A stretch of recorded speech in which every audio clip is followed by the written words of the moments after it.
ইউনূস আলাইহিস সালাম মাছের পেটে বসে চিৎকার মেরেছিলেন, লা ইলাহা ইল্লা আনতা সুবহানাকা ইন্নী কুনতু মিনাজ জালিমিন।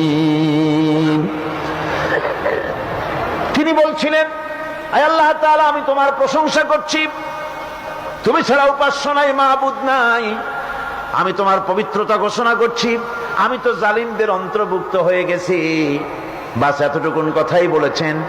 আল্লাহ পাক বলছেন, ইউনূসের ডাক তো কেউ শোনে নাই, পানির মধ্যে কেউ শোনে নাই, জমিনের কেউ শোনে নাই, মহাশূন্যের কেউ শোনে নাই, কিন্তু মাছের পেটের ভেতরে থেকে গভীর অতল দরিয়ার তলদেশ থেকে মাছের পেটের ভিতরে বসে আমার ইউনূস যে ডাক দিল, ওই ডাক আমি আরশের মালিক আমি শুনতে পেয়েছি, আর সঙ্গে সঙ্গে জবাব দিয়েছি।